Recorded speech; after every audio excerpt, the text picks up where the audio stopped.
Visit abaeservices.com for fast medical transcription service. This podcast episode is brought to you by AB Music Creative. This episode is brought to you by Dr. Lourdes Capulong.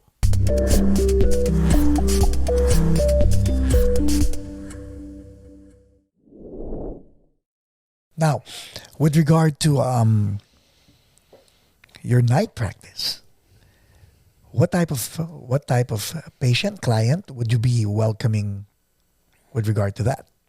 Yeah, it's basically two populations of patients who are appropriate for psychedelic medicine work. And the most standard is patients who need some type of psychotherapy.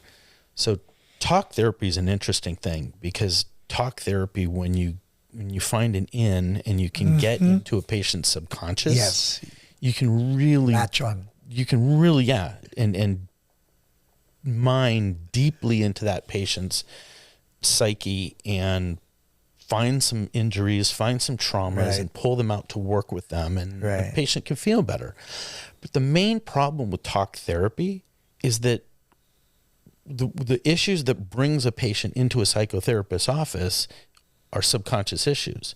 And so you can't just sit on your psychotherapist's couch and say, here's all the things in my subconscious that are bothering me, because it's hidden from you. And sometimes, you're right, because it has to be discovered by both of you. You right, by sharing and the other person by the right. The therapist by listening. And just like you're a wonderful guide of a conversation. That's what a therapist does. They guide the conversation to help elicit your memories of your subconscious traumas. But the way our mind is designed, part of our mind wants to protect us from those painful memories, so it makes it difficult for us to remember them. Well, if you give somebody a little bit of ketamine while they're talking to their psychotherapist, what the ketamine does is it cuts those, it puts a hole in the fence that your subconscious has used to block off these memories, so that these subconscious memories can come to the forefront of your consciousness, and you can say, oh, yeah, this happened to me, that happened to me, this is the way I reacted, and now that I think about it, I'm still carrying that negative reaction. It's amazing when a 5-year-old has a trauma of something kind of mild. To the 5-year-old, it's a huge deal, right? If you want the piece of birthday cake that got handed to the kid at the party next to you, you're bringing that, right? I mean, I want the one with the candle. Little kids can cry over the silliest thing, and to us it seems silly, but to the kid, that's a trauma in his life.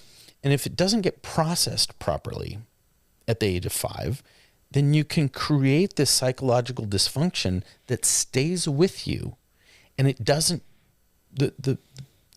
Your 5-year-old self is still stuck holding on to that injury. Very true. I agree. Right? And so what can happen is when you're 50 years old, you might make a bad decision that is actually influenced by that 5-year-old energy stuck inside of you. Yeah.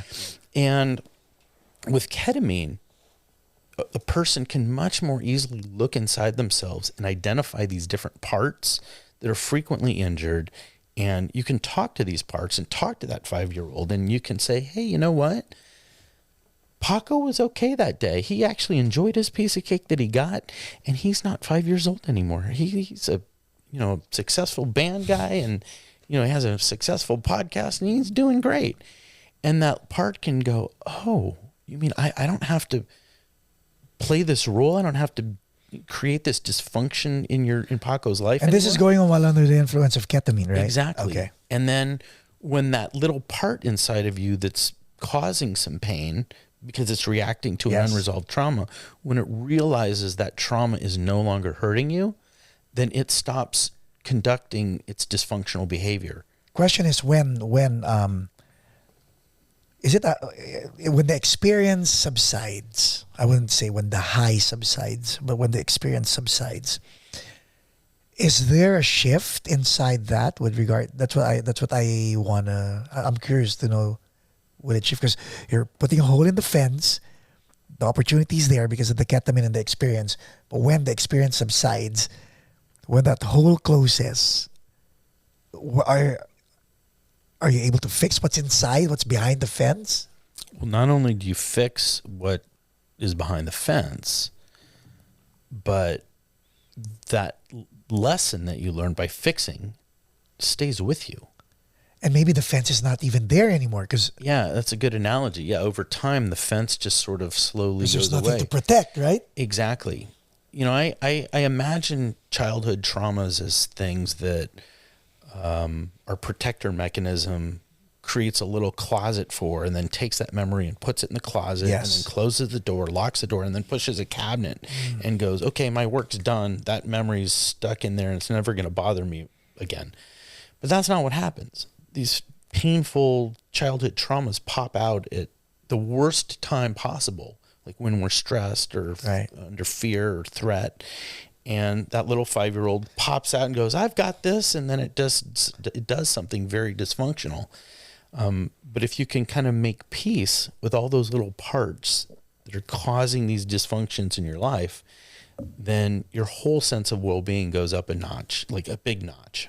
How many times do you have to do? So this is more like kind of like therapy. Oh, it's not kind of like It therapy. is. We call it CAP. CAP, KAP. okay. Ketamine assisted psychotherapy. Huh. And so the primary treatment isn't the ketamine. Okay. The primary treatment is the psychotherapy. Right. But Assisted by. assisted by the ketamine. Ketamine. It's think of it like a nitrous booster on a street racer, right? You can go so fast with your engine, but then you pump nitrous into the system and then you take Right. over your opponent.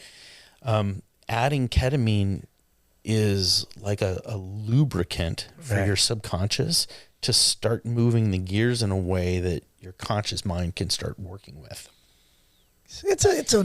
So from going to therapy to actually being a psychotherapy therapist. Now, is this, when you say ketamine assisted, it has to be done in front of you? Yeah. So most of my work I do. And Doc, the reason why I'm asking, because I have friends who actually steam or cook their own ketamine. So I just have to differentiate, because our listeners might go, I do that. Well, so you're getting into the nuances of kind of some of the medical legal issues. Yes, so please. Ketamine's a very, very safe medicine. It was proven on the battlefields of Vietnam, because before Vietnam, before they had ketamine, medics only had morphine. Right. And morphine's an opioid. It can cause respiratory depression. I mean, we know we're in the middle of an yes. opioid crisis. People are dying from overdosing. And if one medic had to take care of 12 injured soldiers, he couldn't monitor 12 people at once who he had to give morphine to. But he could give 12 people ketamine and like not worry about them, and then spend his time on the most ill person. But to answer your question, within today's modern legal context, ketamine cannot be given by a psychotherapist because it's a controlled substance. Yes, it is. It's not under psychotherapy. It's under the umbrella of medical care. So that's where I come in. A doctor has to give the injection, and I have a responsibility as the treating physician Yes. to be with that patient the entire time that they're altered by the ketamine. Thank you. Because that's what I want to make clear, that this is not your leisure drug kind of thing. It's the same chemical that people are using at parties and raves and Right. whatnot, but it's just being used in a totally different context. Right. It's like a knife. A knife can kill you if you run into one in a bar fight, or a knife can save your life if it's in a surgeon's hands Yes. and they're removing a cancer. True. So any tool can hurt you or help you, and I'm using ketamine to help people.